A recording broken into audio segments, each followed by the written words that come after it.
கம்பெனியில் வந்த நிறைய பிரச்சனைகளை வச்சு நான் யோசிச்சுட்டு கம்பெனியெல்லாம் நான் மூடணுன்ற ஐடியா வரல. இதில் எப்படி நான் வளர்ச்சி அடையணும்னு யோசிச்சேன். தொலைச்ச இடத்துல தான் ஒரு பொருளை தேட முடியும். ஒரு இடத்துல ஒரு பொருளை தொலைச்சிட்டு வேற இடத்துல தேட முடியாது. நான் இங்கே வந்து கொஞ்சம் அமௌண்ட்டை தொலைச்சேன்னா அந்த இடத்துல தான் தேடி ஜெயிச்சு வரணும். எல்லாத்தையும் வந்து பெரிய, அதாவது எப்படி சொல்றது, நான் நிரூபிச்சு வரணுன்றக்காண்டி தான் கம்பெனி நிறைய பேர் கேட்டாங்க, 1 வருஷம் ஓட்டுவீங்களா 2 வருஷம் ஓட்டுவீங்களான்னு. அடுத்து 3ஆவது வருஷத்தை வெற்றியை தாண்டி 4ஆவது வருஷத்துக்கு நாங்கள் கம்பெனி போய்கிட்டு இருக்கு. நான் ஆரம்பிச்சப்போ போது இருந்த நிலைமை விட இன்னைக்கு நிறைய பேர் வயர் எடுக்கிறாங்க, நிறைய பேர் சப்போர்ட் பண்றாங்க.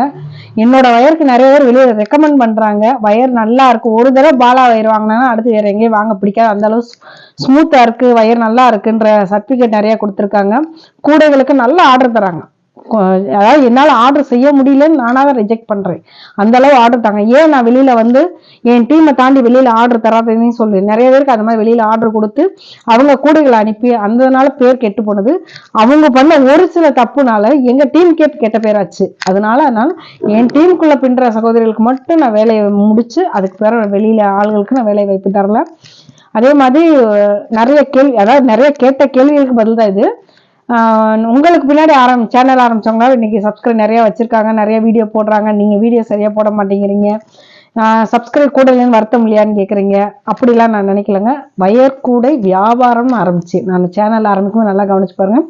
வயர்கூடை வியாபாரம்னு ஆரம்பிச்சேன். என்னோட பேரை கூட ஒருத்தவங்க வச்சிருக்காங்க, கூடை வியாபாரம்ன்ற கூட சேனல் இருக்குதுன்னு சொன்னாங்க. நான் வந்து வயர்கூடை வியாபாரம் 2018 ஆரம்பிச்சேன். நான் ஆரம்பிக்கும் போது அவ்வளவு தூரம் சேனல்லாம் இல்லை. வியாபாரத்துக்காண்டி ஆரம்பிச்சப்பட்ட சேனல் இது. என்னோட டீம் வந்து அப்பயே என் கையில வந்து 150 பேர் இருந்தாங்க. இந்த யூடியூப்லாம் நான் இப்போ யூடியூப்க்கு ஆரம்பிக்கிறதுக்கு முன்னாடி அதுக்கு முன்னாடியே என்கிட்ட 150 பேர் பின்னிட்டு இருந்தாங்க. அந்த கூடைகள் எடுக்க மதுரையில் இருக்க கடைகள் போடு, திருச்சி இந்த மாதிரி கடைகள் போட்டுட்டு இருந்தேன்.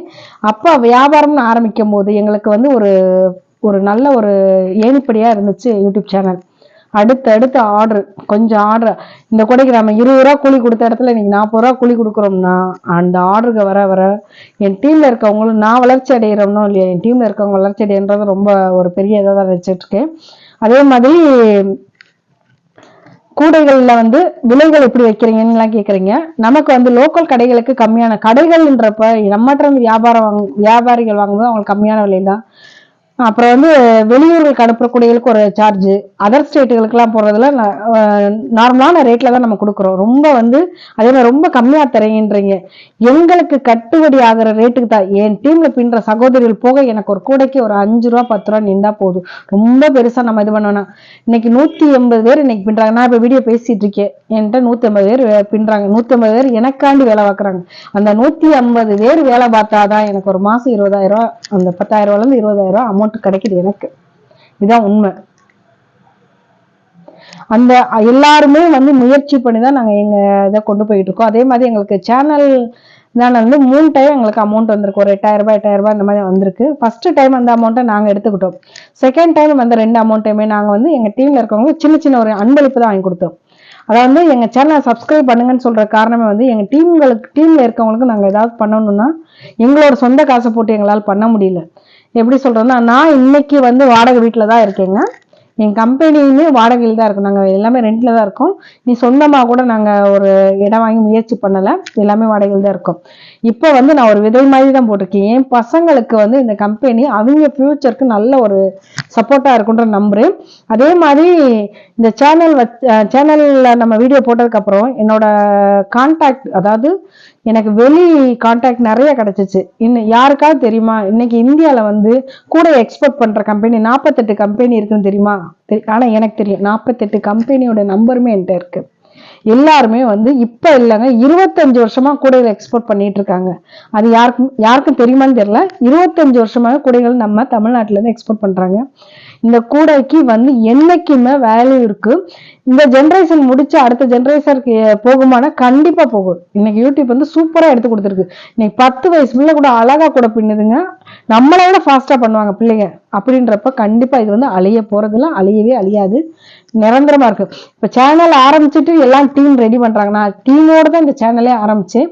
எனக்கு தர ஆதரவுன்றதை விட என் டீமுக்கு ஆதரவு கொடுத்தீங்கன்னா, நாங்க வந்து கை எப்படி சொல்றது, கை இப்படி ஏந்தலைங்க. அதே மாதிரி நிறைய ஹெல்ப் பண்ணலாம் கேட்குறேன். எங்களுக்கு அந்த ஹெல்ப் எல்லாம் வேணும். பண ஹெல்ப் நாங்க யார்கிட்டயுமே கேட்க மாட்டோம். தயவுசெய்து மனுஷங்க யார்கிட்டையும் கேட்க மாட்டேன். எங்களுக்கு ஆர்டர் கொடுத்து எங்க பொருளை வாங்கி எங்களை அந்த வகையில என்கரேஜ் பண்ணி அந்த ஹெல்ப் பண்ணுங்க. எங்களுக்கு அது ஒரு விசேஷ வீடா உங்களுக்கு தெரிஞ்சவங்களா இருந்தா சொல்லுங்க. இந்த மாதிரி பாலாவேர்னு ஒரு கம்பெனி இருக்காங்க, இந்த மாதிரி இவ்வளவு பேர் பின்றாங்கப்பா, எங்களோட இந்த மாற்றுத்திறனாளி நிறைய இருக்காங்க. அதாவது வீட்டை விட்டு வெளியில வர, வீட்டை விட்டு வெளியே 2 கை குழந்தை வச்சிருக்கலாம், 3 கை குழந்தை வச்சிருக்கலாம். அக்கா என்னால என் வீட்டுக்காரர் என்னை நம்பி வெளியில அனுப்ப மாட்டேன்றேன்னு சொல்ற பிள்ளைங்க நிறையங்க அந்த மாதிரிலாம் இருப்பாங்க. அதாவது அவங்க தப்பா சொல்லல, ஆம்பளையால் தப்பா நான் சொல்லல. அதாவது இப்ப என் பொண்டாட்டி வெளியே உலகமா தெரியாதுக்கா, அதனாலலாம் நான் வெளியே அனுப்பல, உங்கள்கிட்ட நம்பி விடுறேன், நீங்க கூட பின்ன சொல்லி கொடுங்க அப்படின்லாம் இருக்காங்க. அதெல்லாம் பரவாயில்ல.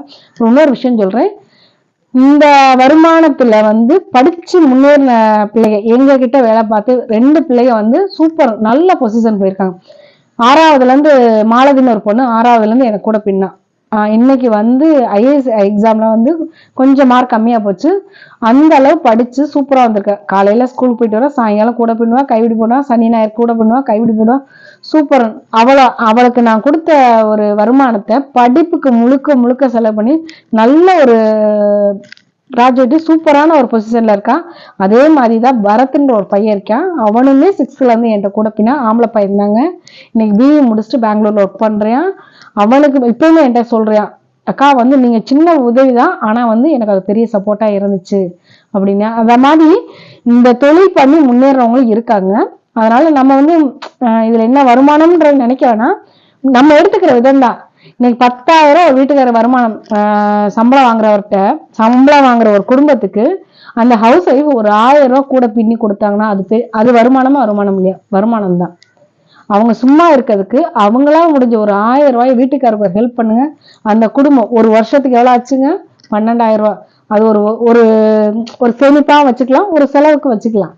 அப்படின்றப்ப குடும்பம் முன்னேறதுக்கு இந்த தொழில் மட்டும் நான் செய்யணும்னு யாருமே சொல்லவே மாட்டேன். அதையும் தெரிஞ்சு எனக்கு தெரிஞ்சு நிறைய பிள்ளைங்க எனக்கே இப்ப ஐடியா கொடுக்குது. ஒரு பொண்ணு டிப்ளமோ ஏதோ கேட்டரிங் சம்பந்தமா படிச்சிருக்கா, கூட நமக்கு பின்னுற பொண்ணுதான்.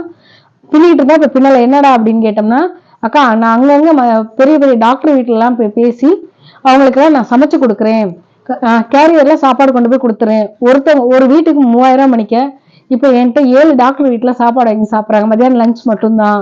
அந்த மாதிரி கொடுக்குறேன், சூப்பர் தொழிலுங்க. அப்புறம் இன்னொரு பொண்ணு பின்னிட்டு அவங்களும் பின்னல. அவங்க என்ன காரணம்னா, அக்கா நான் எங்க கட்டட வேலை நடக்குதோ அங்கங்க போய் உங்களுக்கு டீ வாங்க நீங்க வெளியில போகாதீங்க, டீயும் வடையும் நான் கொண்டு வரேன்ட்டு 15-20 பிளாஸ்க் வச்சு காலையில கிளம்பும் போது எல்லாத்துலயும் டீ வடையை போட்டு கொண்டு போயிடுறா. எல்லாம் எங்கெங்க வேலை நடக்குதோ ஸ்பாட்ல போய் கொடுத்துட்டு வரா. அவங்க டீ குடிச்சுன்னு எடுத்துட்டு வந்துடுறா. இதெல்லாம் நம்மளால யோசிக்க முடியல. பிள்ளைங்க இன்னைக்கு ரொம்ப திறமையா இருக்காங்க. அதுல இந்த கூடையில பின்றாங்கன்னா பெரிய விஷயம் நினைக்கிறேன். இதையுமே இன்னும் திறமையா எடுத்து வர சொன்னேன். 48